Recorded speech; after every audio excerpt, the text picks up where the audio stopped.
This is the latest happenings now. That is my advice to you now watching me is that one need to be careful. Whatever you are doing, wherever you are going to, you need to be very, very careful. What you see on this video, you will not even believe what your eyes will see. That is, now, on your going on Israel over that drama. Hey, now, now. This is the latest news now you are going to watch. Who next?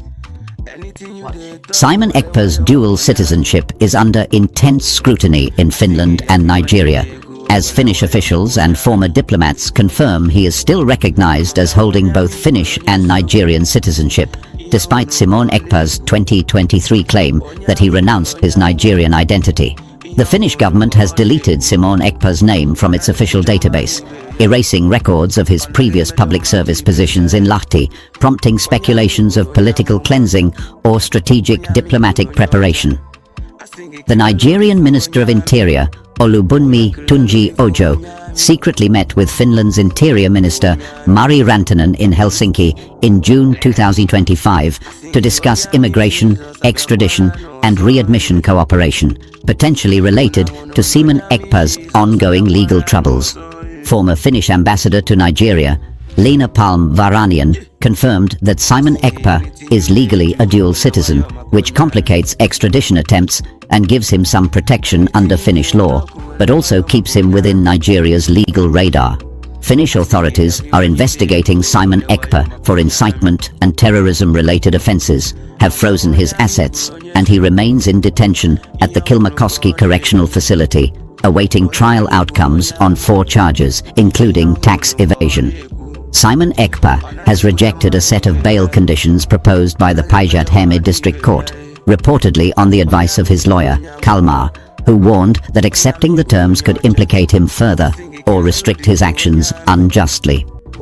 Simon Ekpa pleaded guilty to tax evasion charges involving his 2 companies, and the court may potentially pardon him on this charge, though he remains on trial for more serious political and security-related offences.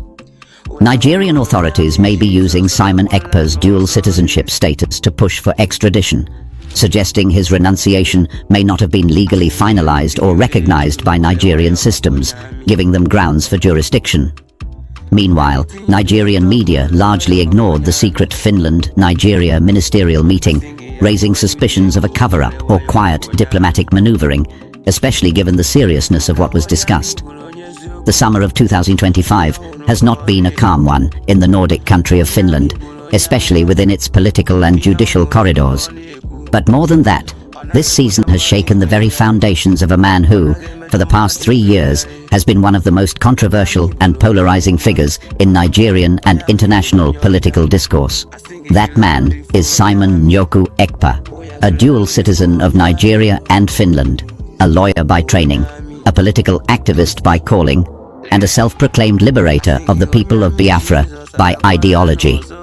What began as a quiet life in Lahti, a serene city in southern Finland, has transformed into an intense international diplomatic episode involving government ministries, former ambassadors, international lawyers, and intelligence agents. And at the center of it all is one man who once claimed to have cut ties with Nigeria, only to discover that the Nigerian government, and now the Finnish government, have not agreed with him.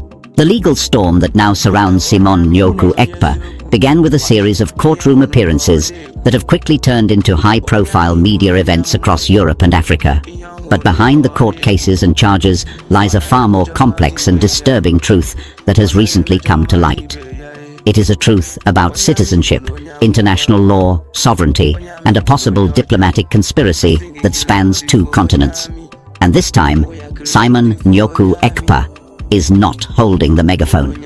He is in a prison cell in the Kilmakoski Correctional Facility in Finland, surrounded by silence, legal uncertainty, and rising fears of a political trade-off that could see him return to Nigeria under terms he never agreed to. For a long time, Simon Njoku Ekpa had insisted that he was no longer a citizen of Nigeria.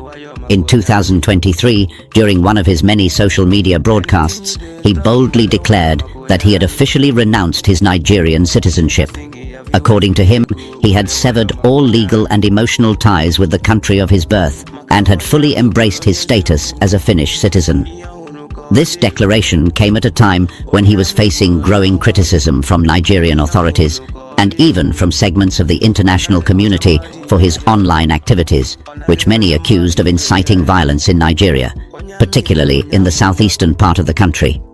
His broadcasts, often punctuated with harsh criticism of Nigerian leaders and calls for civil disobedience, were being scrutinized by both Nigerian security agencies and Finnish authorities. But new information now shows that the claim he made in 2023 may not have been legally valid. The Finnish government, through official administrative records, still recognized Simon Nyoku Ekpa as holding dual citizenship, both Finnish and Nigerian. This revelation came from none other than the former Finnish ambassador to Nigeria, Leena Palm-Varanien, who spoke to local Finnish media during a press briefing in Helsinki in early July 2025. According to her, Simon Nyoku Ekpa's dual citizenship status had not been legally altered in either country's records, which meant that he was, in the eyes of both Finland and Nigeria, still legally bound to both nations. This revelation sent shockwaves across diplomatic and legal communities. In Finland, legal analysts began to debate what this meant for Simon Nyoku Ekpa's legal protections as a Finnish citizen. If he still held Nigerian citizenship, then Nigeria could legally demand his extradition under certain international agreements. And while Finland traditionally does not extradite its citizens, the dual citizenship status introduced a loophole that could potentially be exploited by Nigerian authorities. In Nigeria, the reaction was far more strategic. Government sources began to whisper about a quiet diplomatic effort that had been set in motion as early as June 2025, when Nigeria's Minister of Interior, Olubunmi Tunji-Ojo, secretly travelled to Helsinki to meet with Finland's Minister of Interior, Mari Rantanen. That meeting, which had been deliberately kept out of the public eye, reportedly focused on matters of immigration, extradition, and readmission cooperation. Although no official statement was issued after the meeting, several international observers have suggested that Simon Nyoku Ekpa's case was the central topic. The fact that Finnish authorities later deleted Simon Nyoku Ekpa's name from their official public service database added more fuel to the growing suspicion. This erasure, which effectively removed all records of his previous roles in Lahti's local government administration, raised alarm bells among legal experts and political commentators who feared that the Finnish government was preparing for a calculated diplomatic maneuver. Some saw this deletion as political cleansing, a way of quietly distancing the Finnish government from a figure who had become a liability. Others saw it as a necessary administrative step to clear the way for deeper legal cooperation with Nigeria. Still others viewed it as an indication that the Finnish government no longer intended to protect Simon Nyoku Ekpa from extradition. Whichever interpretation one believes, the impact on Simon Nyoku Ekpa was immediate and severe. Not only was his public service history erased, but his financial assets were also frozen. Authorities cited ongoing investigations into terrorism-related offences and incitement. His two companies were placed under tax scrutiny, and a fresh court hearing was scheduled to address 4 major charges, including tax evasion and foreign funding of civil unrest. In June 2025, Simon Nyoku Ekpa was transferred to the Kilmakoski Correctional Facility in southern Finland, a medium-security prison known for housing white-collar criminals and high-profile detainees. According to prison sources who spoke anonymously to Finnish reporters, Simon Nyoku Ekpa has been held under strict observation since his transfer. He is reportedly in solitary detention for most of the day, allowed only limited phone calls, and has access to legal counsel strictly under surveillance. He is also under round-the-clock monitoring by Finnish intelligence agencies who fear that he might communicate with supporters or allies still operating underground in parts of Nigeria or Europe. In court, Simon Nyoku Ekpa's legal team, led by a Finnish lawyer known publicly as Kalmar, has tried to mount a strong defense, but their options are limited. During his last court appearance at the Päijät-Häme District Court, prosecutors presented new evidence related to financial transactions linked to pro-Biafra groups in Europe and suspected money laundering activities between 2022 and 2024. Prosecutors claimed that these funds were funneled through Simon Nyoku Ekpa's 2 registered companies in Finland, and that a significant portion of the funds had been used to support protests, cyber campaigns, and allegedly armed activities in Nigeria's southeastern region. These allegations, if proven, could place Simon Nyoku Ekpa in violation of multiple international anti-terrorism statutes and could result in severe sentencing. Each of you knows who I am, so I don't need to give my name and surname. Today is the best day of your life. What shocked many observers was that Simon Nyoku Ekpa pleaded guilty to some of the tax-related charges, particularly those concerning underreporting of earnings from his media and consultancy businesses. According to court transcripts, he admitted that his companies failed to declare certain overseas revenues between 2021 and 2023, citing financial disorganization and what his lawyer Kalmar described as administrative lapses under political pressure.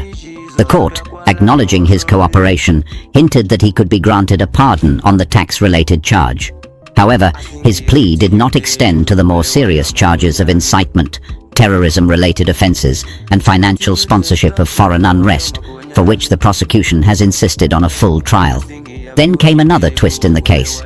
The Paijet Hame District Court offered Simon Nyoku Ekpa a set of bail conditions in late June 2025. These conditions were described by Finnish legal analysts as both restrictive and unusually severe. They included a complete ban on communication with any political group outside Finland, mandatory weekly check-ins with Finnish police, surrendering all passports, and a public retraction of certain previous statements made against the Nigerian government.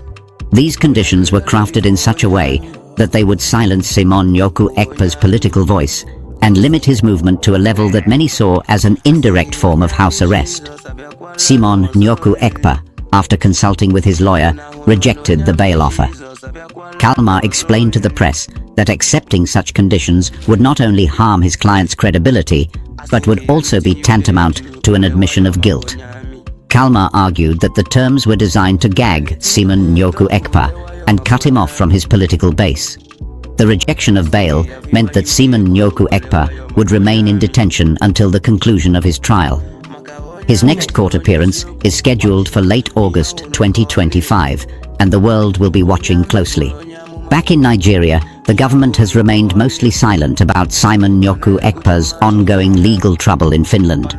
The only official comment came from a spokesperson for the Nigerian Ministry of Foreign Affairs, who declined to confirm whether any extradition request had been filed. However, documents leaked by whistleblowers in Abuja suggested that Nigeria was actively preparing a diplomatic and legal dossier to argue for the repatriation of Simon Nyoku Ekpa under international law. These documents claimed that Simon Nyoku Ekpa's 2023 renunciation of Nigerian citizenship was never officially recorded, and that Nigerian law still recognized him as a citizen. This claim forms the backbone of Nigeria's legal strategy, allowing it to argue for jurisdiction in any future trial. The situation is made even more complex by the silence of the Nigerian media. While Simon Nyoku Ekpa's name remains a trending topic on social media, mainstream Nigerian newspapers and television stations have paid almost no attention to the secret meeting between the Nigerian Minister of Interior, Olubunmi Tunji Ojo, and the Finnish Minister of Interior, Mari Rantanen. This deliberate silence has raised concerns among civil rights activists who suspect that a secret extradition deal may be underway. Human rights lawyers in Abuja have started filing court applications demanding that the Nigerian government publicly disclose all communications with Finland relating to Simon Nyoku Ekpa. For the people of Biafra, the ongoing legal case has deep emotional and political implications. Simon Nyoku Ekpa is still regarded by some as a hero who stood up to what they consider oppressive Nigerian policies in the southeastern states. His arrest and continued detention are seen by many as a betrayal by the international community, especially by Finland, a country known for its long-standing commitment to human rights.